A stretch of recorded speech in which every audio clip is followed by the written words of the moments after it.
Good morning.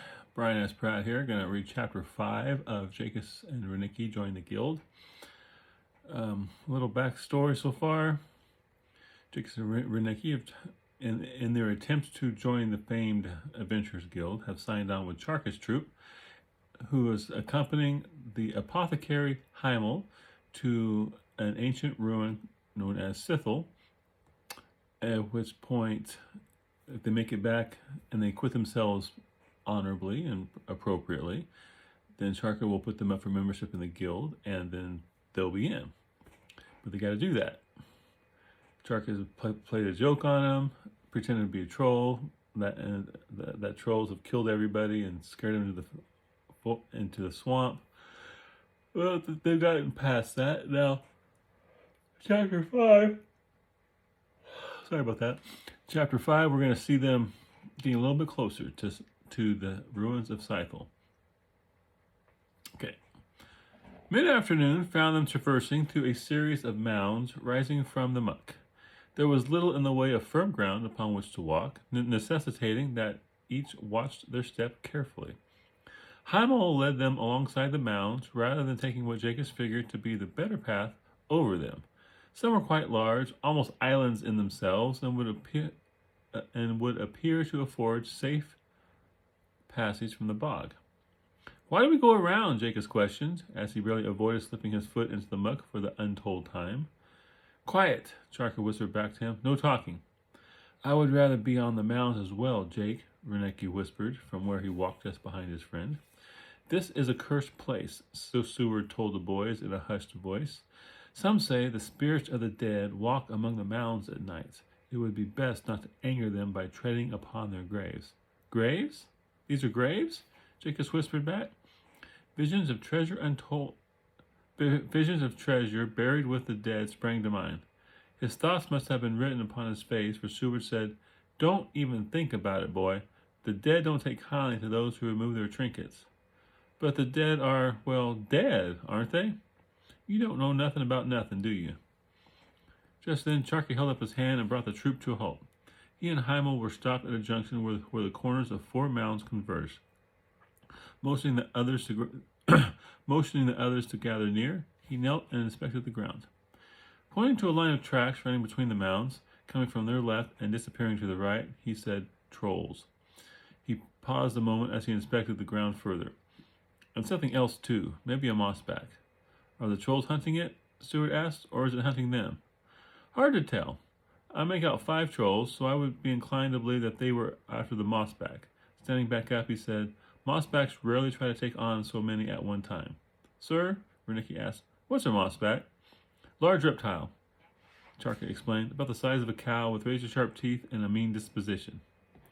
It gets its name from the small patch of hair upon its back that resembles moss hanging in the trees.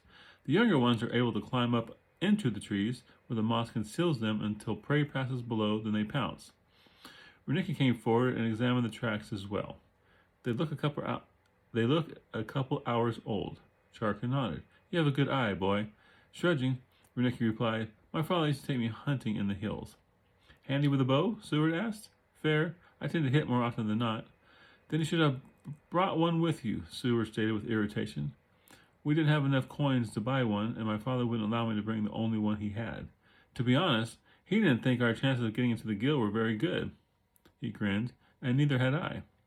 Well, you aren't in the guild yet, Seward pointed out. But we will be, Jaikus asserted. Once we return, Jaikus said he would put us forward for membership. Boy, you have to survive before that can happen. Enough, Jaikus interjected. All this talk will surely draw the attention of creatures we don't want to meet. It appears this area is no longer as safe as we thought. There is still a day to go, and standing around here jabbering won't get us there any quicker. Keep alert and no talking. He eyed his 2 springers meaningfully before resuming their trek through the mounds. Later that afternoon, when the sunlight was beginning to fade, Jaikus again brought them to a halt. He stood still with head cocked to the side. They had left the mounds behind some time ago and were now making their way through a dense forest consisting of dead trees and scraggly bushes. What do you hear? Lady Kate asked as she came up behind him. He held his hand up for silence as he turned his head from side to side, then pointed to a position almost directly ahead. Without saying a word, he held up 2 fingers.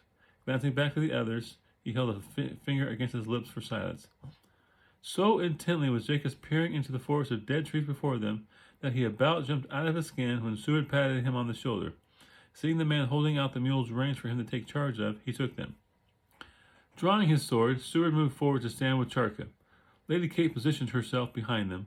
Heimel and his horse moved to the rear with Jaikus, Reneeke, and the mules. Then they waited. Minutes ticked by as 6 pairs of eyes and ears searched for any sign of what Charka had sensed. Jaikus was about to announce that he hadn't heard anything when a troll's lumbering silhouette appeared as it passed laterally through the trees before them. Then another. Jaikus couldn't understand why Charka wasn't going on the offensive. Didn't 2 beasts mean a larger bonus? After all, hadn't they easily taken care of the last one? 2 shouldn't be any greater difficulty. Yet their troop leader acted as if he didn't want to face the beasts. Jaikus began to wonder if the man was a bit of a coward. As he watched the increase in bonus fail to take notice of the position and continuing moving off through the trees, he coughed. Charka, Lady Kate, and Seward turned angry eyes upon him as the beasts, drawn by the noise, glanced their way. Seeing dinner waiting amidst the trees, they charged. Snarling, the pair of trolls crashed through the dead trees and withered foliage. Lady Kate shouted a single word, and a myriad of miniature dancing lights sprang into being around the first troll's ugly head. Distracted, it slowed its pace as it tried to bat the lights from out in front of its face. The second troll paid the predicament of the first no heed. Continuing forward, it was met by Lady Kate's trio of firebolts, each impact causing the beast to misstep and roar in pain, but her effort hadn't stopped it. The 2 fighters stood as a wall before the charging troll, Charka on the left, Seward on the right. When the troll drew near, Seward stepped forward and met its attack with his shield, just as before. Knocking aside a forceful swipe of claws, Seward thrust forward with his sword. Blade sinking deeply into its side, he danced quickly backward as the other arm shot forward to grasp the top of his shield. Whack! A mighty downward hack of Charka's sword severed the arm at mid-forearm. Lady Kate's webs of binding trapped the creature's legs, and down it went. Immediately, the 2 fighters stepped forward to impale the swords through the creature's back. Giving the troll a moment to stop twitching, Charka then pulled his sword free and glanced toward the second troll. The spell of dancing lights had run its course, and it was once again charging forward. "Scroll!" the troop leader shouted. Prepared for the call, Lady Kate passed him a bound piece of parchment. As Seward moved forward to meet the attack of the second troll, Charka placed the scroll upon the first. Already, the regenerative nature of the beast had begun restoring it, and its limbs were beginning to twitch. Immolate! Instantly, the power of the scroll caused the troll's body to burst into flame. Firebolts slammed into the oncoming creature, knocking it backward slightly, only enough to ruin the force of its charge. Seward moved forward to deliver a slice across the beast's chest before it could recover. Webs appeared to entrap its legs, sending it crashing to the ground. Then, as before, Seward and Charka moved forward to deliver the telling blows. Lady Kate came to the beast's side and brought forth fire to consume it. "You guys are good," Jaikus praised as he came forward with the mules. "I only hope to one. Think you're pretty smart, do you?" Cutting him off, Charka turned a visage full of wrath and anger upon him. What do you mean?" Jaikus stammered. "You coughed on purpose," Seward accused. "No one coughs that loudly when danger is near, unless they intend to." Withering beneath the 2 men's glares, Jaikus turned to his friend Reneeke for aid, but none was forthcoming from that quarter. He could see it in his friend's eyes that he too believed the legitimacy of the accusations being laid. "I'm afraid it was my fault," Heimel said. "I was foolish enough to tell him that the troop gets a bonus for any attacks." Glancing at Jaikus, he shook his head. "Boy, I didn't think you were that stupid." Charka's eyes narrowed. "Is this true? Did you put the lives of myself and my troop in danger just to pad your share of the bonus?" Jaikus didn't need to reply, for the answer was clearly written across his face. Trying to come up with something to say, he was flattened by a blow from Charka's fist. Breath knocked from him by the impact with the ground, he tried to rise only to find the point of Charka's sword at his throat. "You ever do something like that again, and I'll leave your body to rot in the swamp. Do you understand?" He looked from face to face, but there was no mercy, no leniency. Jaikus knew he had lost the respect of everyone there, and for what? A few more coins? Boy, Jaikus said, pressing his sword painfully into the softness of Jaikus' throat. I asked you a question. Yes, he shouted. I understand. Meeting his eyes for a few seconds more, Jaikus returned his sword to its scabbard. Master Heimel, there will be no charge for this attack. It will come out of his share. Then he glanced back to where Jaikus was sitting up and rubbing his throat, as well as the cost for the scroll. Jaikus had the good sense to lower his eyes and hang his head. For the rest of the day's march, no one so much as looked at him. Even Reneeke was giving him the silent treatment, spending most of his time in hushed conversation with Lady Kate. Jaikus felt bad for what he had done. He would take it back if he could, but what was done was done. Their evening's campsite, the last before reaching their destination, was again situated on top of a knoll. Jaikus tossed his pack down and immediately began collecting firewood. Much to his relief, Reneeke joined him. Are you okay? His friend asked. Jaikus nodded. I'm sorry. I know you are. I think the others are getting over their resentment, and by tomorrow things may be close to what they were. He paused a moment, then said, I hope. So do I, Renee. Returning with an armload of wood, he dumped it by the fire where Seward was busy preparing another batch of stew. Their eyes met for a moment before Seward turned away. Shoulders sagging, Jaikus returned to the surrounding trees to collect more wood. Returning with his own load of firewood, Reneeke paused as Jaikus met him halfway. Lady Kate told me that Charka meant what he said about the money for the scroll coming out of your share. Turning glooming eyes upon his friend, Jaikus asked, Really? Nodding, Reneeke continued, The scroll was 50 golds, Jake. She doesn't think your share will amount to anything when this is said and done. Great, he moaned. His moment of ill-conceived greed had cost him dearly. And that's not all. There is more? I'm afraid so. That stunt you pulled may have just changed his mind about putting you forward for guild membership. What?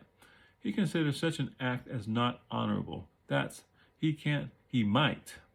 She wasn't completely sure how he planned to handle it. She did say, however, that you might still have a chance if you adhere to the highest standards of honor and bravery from now until our return to Rekla. It's a small chance only. How about you, Jaikus asked. If I'm a wash, will he still put you forward? We're a team, Jake, you and I. Either we both get in, or neither of us will. That's awfully considerate of you, Renee, but I wouldn't want to stand in your way should you be able to join. Reneeke put his hand on his friend's shoulder and looked him in the eye. Why would I want to join if you weren't there with me? I'll wait until we both can join together if I must. Then he grinned and slapped him on the back. Plenty of opportunity for two springers such as ourselves to prove our worth in the days to come. Jaikus gave him a half-hearted grin. You got that right. Let's be quick about our task and see to our drills. That's the Jaikus I know. You know, when I was rereading this, I got to thinking about the whole thing, how Renee wouldn't go in the guild without Jake. Well, if one of the ways of getting into the guild is being recommended by someone of the guild, then if it turned out that Jaikus couldn't get in through Charka, but Reneeke could, then Reneeke could join the guild, and then after a suitable time, recommend Jaikus for membership, and then boom, he's in. I thought it occurred to me here, but Reneeke really doesn't want to be in the guild. He'd rather be back on the farm. So he would see that as a great opportunity not to join the guild.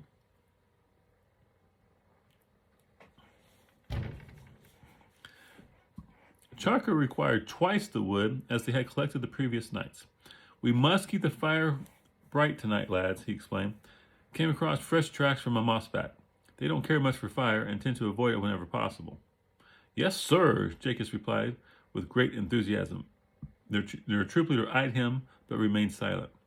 Once the desired amount had been accumulated, Charka set them to practicing their basic sword maneuvers until dinner. Then during the afterwards, they spent time on oiling and sharpening their swords.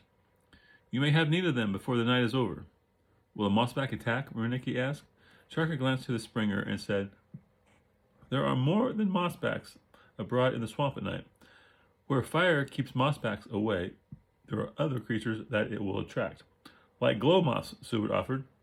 They are not very big, barely larger than a gold coin, but they have stingers longer than your little finger and have no qualms about using them. If you see soft, pale lights moving about in the swamp, it's the glow moths. Did Bella give you sleeping mesh?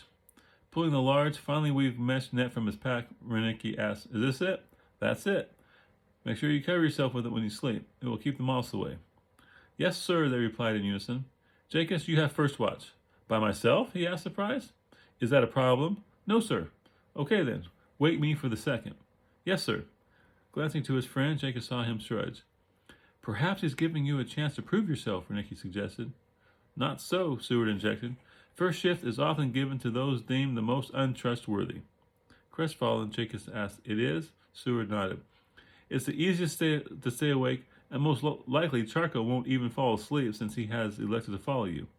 The man then moved over to where he had laid out his bedroll earlier that evening on the far side of the fire near Lady Kate's. I still think it shows he has some faith in you, Reneeke asserted.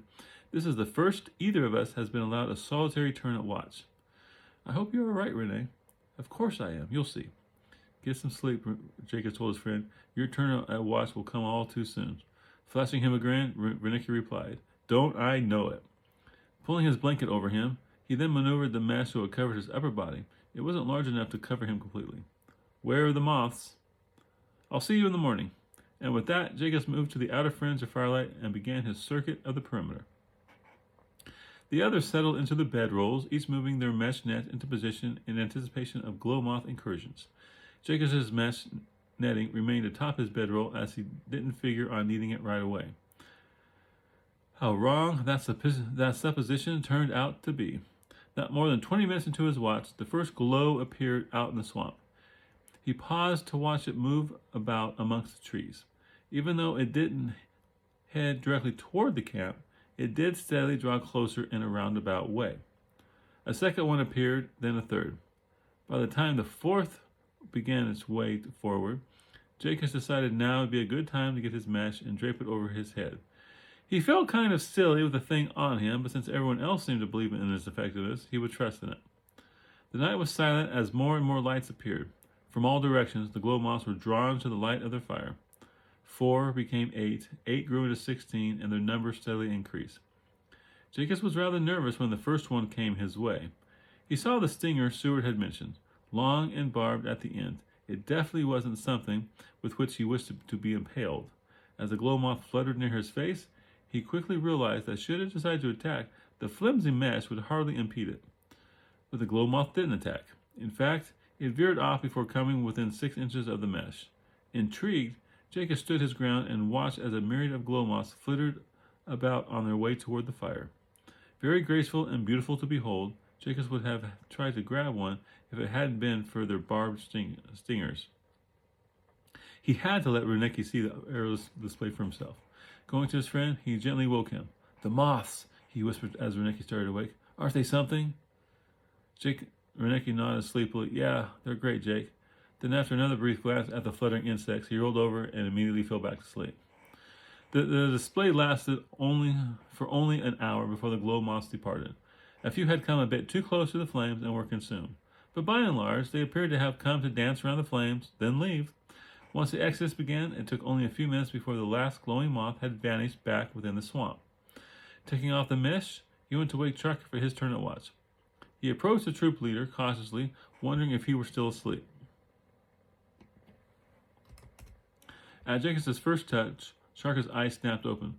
Focusing on the land standing over him, he asked, Everything go okay? Yes, sir. The glow moths came and departed. Everyone is fine. Good. Then as he came to his feet, he said, Get some sleep. I'll do that. Turning in, he placed the mesh over him in the event of the moth's return. He thought of their graceful ballet as he drifted off to sleep. The following morning dawned with a drizzling rain. An overcast sky was spitting just enough water to make life miserable. It didn't soak. There wasn't enough moisture to do that. Just made traveling unpleasant. That's what my grandma always said. If it wasn't raining, if it was just like a little bit of drops, just enough to so your windshield got wet, but not enough to make it go back and forth. The rain was spitting. So that's where that came from. We'll be there a little after noon, Charka announced. Taking a rope from his pack, he had everyone tie themselves to it until they were secured in tandem. What's this for? Reneeke asked. Scythel doesn't care much for visitors, their leader explained. As we get closer, it will try to make us turn aside. Without the rope, we would be scattered and lost in no time. Can't we just follow the person in front of us? Jaikus asked. It isn't that simple. You'll see. And see he did. Tied between Lady Kate and Reneeke, Jaikus thought the whole idea of the rope to be rather foolish. After all, how hard could it be to follow the person in front of you when they were only a few feet away? But when he felt a tug on the rope behind him and discovered Reneeke had started wandering away on a tangent, Jaikus began understanding the need for the rope. Time and again, Jaikus would be falling right behind Lady Kate, only to feel the pull of the rope and discover that he, too, had begun to wander off. At the head of the line, Heimel the apothecary led them unerringly. How come he doesn't get misled? He never does, Lady Kate replied. And all the times we have escorted him to Scythel, he has never once become lost or been misdirected. It's either magic or some sort of innate ability he possesses. Intriguing. Aye, but then he felt the pull of the rope and discovered he had been moving off to the right before the rope brought him up short. Damn! What's the problem, Jake? Jaikus glanced over his shoulder to his friend. I was in the middle of speaking with Lady Kate when I found myself wandering off. I know, it's disorienting. I've been brought up short by the rope at least half a dozen times by now. How much farther is this place? Wondered Jaikus. Not much, came the reply from the front. Maybe another league or two. Feeling the rope pull him up short yet again, Jaikus sighed. It can't be soon enough. And that ends chapter 5. So Jaikus got himself into trouble because he's being greedy. And yeah, the young often do stupid things, and us older people have to understand that that's how you gain wisdom. You do things, you get consequences, and if you're the right kind of person, you learn from it, you grow from it, and never do it again. So I think Jaikus, though impetuous, headstrong, and has ideas that aren't necessarily going to work with the real world, I think he'll learn over time. Now, the whole Scythel thing, where they couldn't, Scythel caused them to, as they approached the outer area of Scythel, caused them to wander off and get lost and things. I had to find a way, because Regla's been there for 1,000 years, right? And only 4 days away is an ancient ruin where they're finding treasure. I had to have a way that made sense, because if that was easy to get to, and everybody and people, and as soon as someone came back from it the first time 1,000 years ago and talked about it, treasure hunters would have been there and stripped the place bare. But I wanted them to find treasure there, so there had to be a logical reason why there would still be treasure there. So that's why I had it where you all of a sudden you're just boop, you're heading off. You're not even aware of it. Because if they didn't have the rope tied to them, they'd all be separated. They'd be lost on the fringe and probably eventually die, because they wouldn't be able to find their way out, because they would just keep going in random directions until they were hopelessly lost, and some beast would probably take them. So now Jaikus needs to come back from his little faux pas, needs to convince Charka that he's worthy of guild membership. Frankly, he's annoying. But often, when you're my age, young people often seem annoying. They don't think so. They think they're pretty cool, but once you get to age, you look back on yourself and think, man, what was I thinking, right? Like all the kids who wear their pants down low, hope their parents are taking lots of pictures so they can embarrass them later on in life. My parents did. Okay, when I was a teenager, I didn't dress really weird, right? I mean, I had corduroy pants for a while, but my thing that I did, I've always worn a hat, and I used to go up to northern Alberta, Canada, to work on my uncle's farm. Well, I had hair about down to here. Never got to shoulder length. I didn't like it that long. Got down to here. Well, when I wore a hat all day, and my hair I have thick hair. I still have thick hair. I get comments about it every time I get my hair cut. It says, man, you got the most thickest hair. I said, yeah. It's funny. If you got really thick hair, you wish it was thin. If you got thin hair, you wish it was thicker. Anyway, so when I was in high school, I had my hat on. It's like right here, my hair would go straight out and then kind of go like this all the way down, right? It was natural. It's just the way that because my hat was kind of tight, and so it pushed it in, and the hair just kind of boop. So I had this like thing right here. It was about that far out, about that far out, and then would just kind of like down like that. I thought it was the coolest thing because my hat fit just perfectly on top of it. But looking back, I look pretty stupid. So they're going to get to Scythel in chapter 6, and we'll take care of that tomorrow. And yeah, hope you all are still enjoying it. I know I got a couple people out there. I think right now, chapter 4 that I read yesterday, I think has 8 views, and chapter 1 or 2 has 5. So there's not too many people going through it. And I don't think my chapters are really reaching that many people, because I think people would probably look at it. So they're not being sent out. I don't think my stuff's being sent out at all, and I don't know why. Like, I can post one thing on TikTok and I can get 600 views. I can post the same thing on here and I get 4. So something's different, and I haven't quite figured it out yet. Maybe my stuff's just not exciting. I don't know. Anyway, we'll do chapter 6 tomorrow. I'm still enjoying it. I have no plans of stopping, just so you know. And if you haven't yet, subscribe to my channel. That would be a big help. I appreciate those who have. Like the videos. Commenting would be nice. Even if it's just hi, a comment will help the algorithm. And sharing it, of course, if you feel so inclined. Y'all take care. We'll see you tomorrow.